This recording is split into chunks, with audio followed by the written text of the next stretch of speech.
Lost battalion इस film के बारे में बात करेंगे, जो कि 2001 में रिलीज हुई थी और IMDb पर इस फिल्म की रेटिंग है 7/10।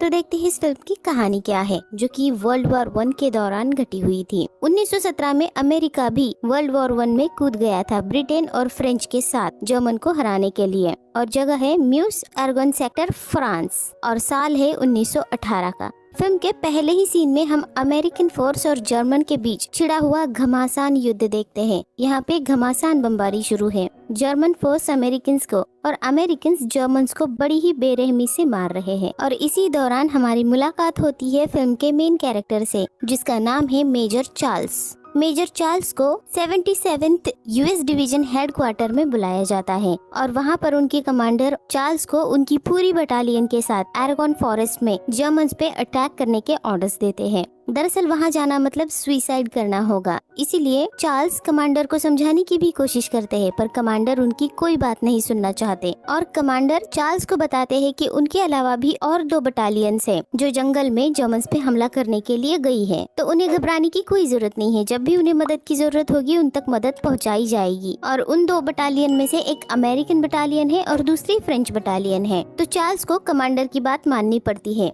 लेकिन चार्ल्स की बटालियन के पास खाना, दवाइयाँ और बारूद की पहले से ही कमी है। फिर भी मेजर चार्ल्स अपनी बटालियन के साथ एरागोन फॉरेस्ट जाने के लिए तैयार होते हैं। और अगले सीन में हम कुछ कबूतरों को पिंजरे में देखते हैं। दरअसल इस दौर में कम्युनिकेशन के बहुत ही कम साधन हुआ करते थे, तो आखिरी पर्याय के तौर पर कबूतरों के द्वारा मैसेज भेजा करते थे ये लोग। और फिर उसके बाद मेजर चार्ल्स के बटालियन के 600 सैनिकों को भी इस बात की सूचना दे दी जाती है और अगली सुबह निकलने की तैयारी करने के आदेश दिए जाते हैं। इस बटालियन में ज्यादातर सैनिक न्यूयॉर्क सिटी से हैं और इन्हें इससे पहले लड़ने का कोई भी एक्सपीरियंस नहीं है। वो पहली बार किसी कॉम्बैट में जाएंगे। अगली सुबह मेजर चार्ल्स सभी सैनिकों को जरूरी सूचनाएं देकर जर्मन्स का मुकाबला करते करते अपनी बटालियन को लेकर एरागोन फॉरेस्ट के लिए निकल पड़ते हैं। लेकिन तब तक बाकी की जो 2 बटालियंस थी, अमेरिकन और फ्रेंच, जो एरागोन फॉरेस्ट में जर्मन पे हमला करने वाली थी, वो वापस जा चुकी है। लेकिन मेजर चार्ल्स को इस बात की कोई भी खबर अब तक नहीं मिली है।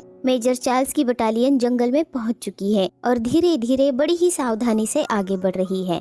और थोड़ी ही दूर जाने पर कुछ जर्मन्स इन पे हमला कर देते हैं, लेकिन बड़ी ही बहादुरी से और सूझबूझ के साथ लड़कर सारे जर्मन्स को मार गिराया जाता है। उनके ठिकाने पर कब्जा कर लिया जाता है। लेकिन इस दौरान उनकी बटालियन के बहुत सारे लोग मारे जा चुके हैं। और इधर एरागोन फॉरेस्ट में जर्मन्स हेडक्वार्टर में अमेरिकन को हराने और जंगल से भगाने की रणनीति बनाई जा रही है। मेजर चार्ल्स के पास पहले से ही खाना, पानी और दवाइयों की कमी थी और अब मेजर चार्ल्स हेडक्वार्टर में फोन करके कमांडर को उनकी हालत के बारे में बताते हैं। पर तब भी उन्हें इस बात की खबर नहीं दी जाती कि उनके अलावा जो 2 बटालियंस जंगल में जाने वाली थी, वो 2 बटालियन पीछे हट चुकी है, बल्कि उन्हें जर्मन्स पे अटैक करने के लिए और आगे बढ़ते रहने के लिए कहा जाता है। अब चार्ल्स की बटालियन सबसे अलग थलग हो गई थी और उनके आसपास हर तरफ सिर्फ जर्मन्स है और बस इतने में ही उनका मेडिकल सपोर्ट भी खत्म हो चुका है और इनको मेडिकल सप्लाई की सख्त जरूरत है। और तभी उनका टेलीफोन वायर भी खत्म हो जाता है और चार्ल्स डिसाइड करता है कि इसी जगह पर एज ए टेलीफोन बूथ एक सैनिक को छोड़कर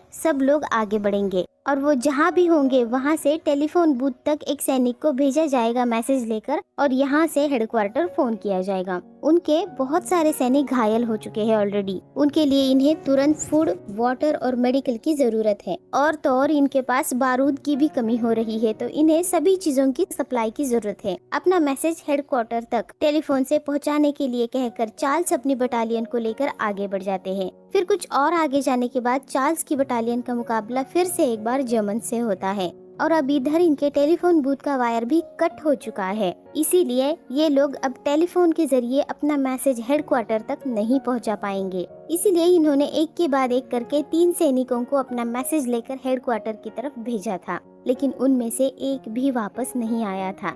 इधर हेडक्वार्टर से सभी बटालियन को जंगल से हटने के ऑर्डर्स दिए गए हैं, लेकिन चार्ल्स से इनका संपर्क टूट चुका है और चार्ल्स की बटालियन जंगल में एग्जैक्टली कहाँ है उसका भी इनको कोई अंदाजा नहीं है। इसीलिए चार्ल्स की बटालियन को पीछे हटने के ऑर्डर्स नहीं मिलते। इधर टेलीफोन लाइन कट होने से और अपने मैसेंजर वापस ना आने से चार्ल्स हताश नहीं हुआ है। उनके पास 4 कबूतर हैं जो इनका मैसेज हेडक्वार्टर तक पहुंचा सकते हैं। तो चार्ल्स बिना वक्त गवाए एक कबूतर के साथ अपना मैसेज भेज देता है। इधर जर्मन हेडक्वार्टर में भी खबर पहुंच चुकी है कि इनकी तरफ आने वाली 3 बटालियन में से 2 वापस चली गई है और सिर्फ एक ही बटालियन जंगल में डटी हुई है। तो जर्मन्स इस बटालियन को चारों तरफ से घेरने का प्लान बनाते हैं। फिर इधर यूएस हेडक्वार्टर में कबूतर के सहारे मैसेज पहुंच चुका है और कमांडर को चार्ल्स के हालत के बारे में भी पता चल चुका है और मैसेज में चार्ल्स ने बाकी 2 बटालियन के बारे में भी पूछा था, पर चार्ल्स को कोई भी जवाब नहीं भेजा जाता और ना ही कोई मदद भेजी जाती है, क्योंकि जंगल में चार्ल्स एग्जैक्टली किस जगह पर है ये हेडक्वार्टर में किसी को भी मालूम नहीं है। अब तक मेजर चार्ल्स की बटालियन यहाँ पर एक पूरा दिन गुजार चुकी है और दूसरा दिन निकल चुका है और अब इनका टेलीफोन बूथ वाला सैनिक भी मारा जा चुका है और फिर सवेरे फिर से इनका मुकाबला जर्मन से होता है और इस कॉम्बैट में भी मेजर चार्ल्स के कई सारे जवान मारे जाते हैं और घायल हो जाते हैं। दरअसल मेजर चार्ल्स के बटालियन के सैनिक बिल्कुल भी अनुभवी नहीं है। इनमें से कईयों को तो बंदूक चलाने में और लोड करने में भी दिक्कत का सामना करना पड़ रहा है और इसी के साथ इनके पास मेडिकल सप्लाई ना होने की वजह से हालत और भी खराब होती जा रही है। लेकिन इस कॉम्बैट में भी जर्मन को भागना ही पड़ता है और मेजर चार्ल्स की बटालियन को जीत हासिल होती है और उनका हौसला और हिम्मत और भी बढ़ जाती है। मेजर चार्ल्स ने 2 सैनिकों को बाकी की 2 बटालियंस को ढूंढने के लिए और उनसे मदद मांगने के लिए भेजा था। वो 2 सैनिक अब वापस आ चुके हैं और मेजर चार्ल्स को पता चलता है कि उनके अलावा कोई भी फ्रेंच या अमेरिकन बटालियन इस जंगल में नहीं है और ना ही कभी थी। पर मेजर चार्ल्स फिर भी अपनी पोजीशन को होल्ड करने का डिसीजन लेते हैं और वहीं पे अपने सैनिकों के साथ डटे रहते हैं। और इधर अमेरिकन हेडक्वार्टर में मेजर चार्ल्स की बटालियन को ढूंढने और उनसे कांटेक्ट करने की कोशिशें की जा रही है, पर अभी तक उनको मेजर चार्ल्स के बटालियन के बारे में कोई भी जानकारी नहीं मिली है। और इस तरीके से मेजर चार्ल्स का एक और दिन इस जंगल में खत्म हो जाता है। जैसे जैसे समय बीतता जा रहा है वैसे वैसे सिचुएशन और भी ज्यादा खराब होती जा रही है और फिर इधर जंगल में जर्मन्स के ठिकाने पर आर्टिलरी फायर करने के ऑर्डर्स यूएस हेडक्वार्टर से दिए जाते हैं ताकि जर्मन्स को खत्म करके उनके ठिकाने तबाह करके मेजर चार्ल्स की कुछ मदद की जा सके। और फिर फायरिंग स्टार्ट की जाती है। मेजर चार्ल्स और उनके सैनिक इस आर्टिलरी से बहुत खुश हो जाते हैं और फिर उनको मदद की भी उम्मीद नजर आती है, पर जल्दी ही खुशी टेंशन और गम में बदल जाती है क्योंकि यूएस आर्टिलरी यूएस के ही जवानों को मारने लग जाती है और मेजर चार्ल्स के बटालियन के लोग मरने लगते हैं, घायल होने लगते हैं। और इस आर्टिलरी के तबाही का मंजर इतना भयानक और नुकसानदायक होता है कि अभी तक जर्मन्स ने इन लोगों को जितना नुकसान नहीं पहुंचाया था उससे कई गुना ज्यादा यूएस आर्टिलरी की वजह से चार्ल्स की बटालियन को नुकसान होता है और उनके सैनिक मारे जाते हैं। और इस सिचुएशन में मेजर चार्ल्स सिर्फ देखते रहने के अलावा कुछ नहीं कर पा रहे हैं। फिर जैसे तैसे मेजर चार्ल्स कबूतर के जरिए आर्टिलरी फायर स्टॉप करने का मैसेज यूएस हेडक्वार्टर तक पहुंचा देते हैं और फिर यूएस आर्टिलरी फायर को स्टॉप किया जाता है। लेकिन तब तक मेजर चार्ल्स की बटालियन का हाल बद से बदतर हो चुका था और इसी मौके का फायदा उठा के जर्मन्स भी यूएस सैनिकों पे हमला करते हैं और बटालियन को घेरने की और खत्म करने की कोशिश करते हैं। पर ऐसे समय में भी सभी यूएस सैनिक अपनी जान की बाजी लगा देते हैं और जर्मन से लड़ते हैं, उनको मारते हैं और हराते भी है। इस बार भी जर्मन स्पीड दिखाकर भाग जाते हैं और मेजर चार्ल्स अपनी पोजीशन पे डटे रहते हैं। लेकिन इधर जर्मन्स को भी पता चल चुका है कि यूएस बटालियन के पास ना तो खाना है, ना पानी है और ना ही गोली बारूद है, इसीलिए वो लोग और अटैक करके यूएस बटालियन को खत्म करने के ऑर्डर्स दे देते हैं। इसी बीच अगले सीन में दिखाया जाता है कि जर्मन्स ने एक अमेरिकन सैनिक को पकड़ लिया है और जर्मन कैप्टन उस सैनिक से बात करता है। पहले वो उसे खाना ऑफर करता है पर सैनिक मना करता है और कहता है कि मैंने पेट भर के खाना खाया है, मेरे पेट में बिल्कुल भी जगह नहीं है। तब जर्मन कैप्टन पूछता है कि क्या तुम लोगों के पास खाना है भी? तब सैनिक कहता है कि हम लोग 2 बटालियन का खाना हमेशा कैरी करते हैं और फिर उसके बाद कैप्टन उसे कॉफी और सिगरेट ऑफर करता है। लेकिन अमेरिकन सैनिक ना तो कॉफी पीता है और ना ही स्मोक करता है। फिर जर्मन कैप्टन उसे सरेंडर करने की बात करता है लेकिन अमेरिकन सैनिक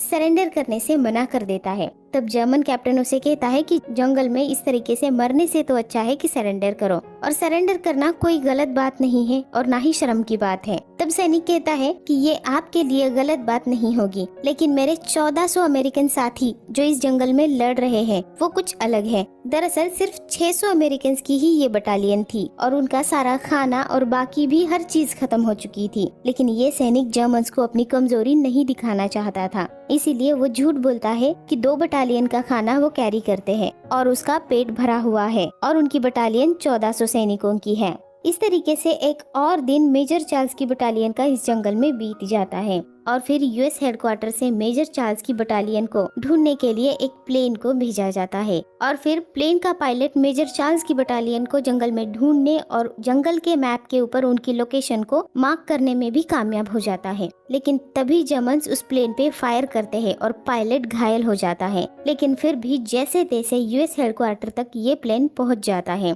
और उसके बाद उस पायलट की मौत हो जाती है। लेकिन अब यूएस कमांडर जानते हैं कि मेजर चार्ल्स की बटालियन जंगल में एग्जैक्टली कहाँ है और वो बहुत ज्यादा बुरी हालत में है। और फिर अगले सीन में हम देखते हैं कि जंगल में बारिश हो रही है, वहाँ कई सारे घायल जवान हैं और जो अभी तक सही सलामत है उनकी भी हालत इस बारिश में बहुत ही ज्यादा खराब होती जा रही है। और इसी तरीके से ये दिन भी यहाँ पर खत्म हो जाता है और अगला दिन निकल आता है। अगले दिन जर्मन्स ने जो यूएस का सैनिक पकड़ा था उसे वो वापस भेज देते हैं, लेकिन उस सैनिक के साथ मेजर चार्ल्स के लिए एक मैसेज भेजते हैं जो कि सरेंडर करने के बारे में होता है और उस सैनिक के हाथ में एक सफेद झंडा भी होता है। पर मेजर चार्ल्स उनकी तरफ झंडा वापस फेंक देता है और अपनी पोजीशन पे डटा रहता है। इसका मतलब मेजर चार्ल्स ने सरेंडर करने का उनका ऑफर ठुकरा दिया है। अभी तक मेजर चार्ल्स के 400 से भी ज्यादा सैनिक मारे जा चुके हैं और 200 से भी कम सैनिक उनके पास बचे हैं। लेकिन फिर भी ना तो मेजर चार्ल्स का हौसला टूटा है और ना ही उनकी बटालियन का। और फिर से एक बार जर्मन्स आ जाते हैं बटालियन पर हमला करने के लिए। फिर से बटालियन के सैनिक काफी बड़ी तादाद में घायल होने और मरने लगते हैं, पर उनमें से जो भी जिंदा है हर कोई अपनी आखिरी सांस तक लड़ने का जज्बा अपने दिल में रखता है। और इनकी जाबाजी के सामने फिर से एक बार जर्मन्स टिक नहीं पाते और वहां से भागने पे मजबूर हो जाते हैं। चार्ल्स की बटालियन ने हर कीमत चुकाकर 5 दिन इस पोजीशन को बनाए रखकर जर्मन्स को हराया है और जीत अपने नाम पर कर चुके हैं। और तभी यूएस हेडक्वार्टर से वहां पर एक दूसरी बटालियन आ पहुंचती है इनकी मदद के लिए और इन लोगों को वापस ले जाने के लिए। और इनके साथ यूएस कमांडर भी होते हैं। वो चार्ल्स को और पूरी बटालियन को सम्मान और प्रमोशन देने की बात करते हैं। तब चार्ल्स पूछते हैं कि हमारे साथ यूएस और फ्रेंच की बटालियन होने वाली थी, हमें खाना, मेडिकल और बारूद पहुंचाया जाने वाला था। आपने मुझे और मेरे बटालियन के 600 लोगों को मौत के मुंह में जाने के ऑर्डर्स दिए थे, तो इसीलिए आपका प्रमोशन और आपका सम्मान मेरे लिए अस्वीकार्य है। इस बात का कमांडर के पास कोई भी जवाब नहीं था। फिर कमांडर चार्ल्स को अपनी कार में चलने के लिए कहते हैं, पर चार्ल्स इस बात के लिए भी मना कर देते हैं और अपने साथियों के साथ वहीं पे रुकते हैं। एंड फाइनली बहुत ही तकलीफदायी 5 दिन इस जंगल में गुजारने के बाद और हर दिन अपनी मौत को देखते हुए गुजारने के बाद और जीत अपने नाम करने के बाद ये बटालियन और मेजर चार्ल्स इस जंगल से बाहर जा रहे हैं। तो ये थी इस फिल्म की कहानी। आपको कैसी लगी कमेंट करके जरूर बताइए। वीडियो को लाइक करिए, चैनल को सब्सक्राइब करिए।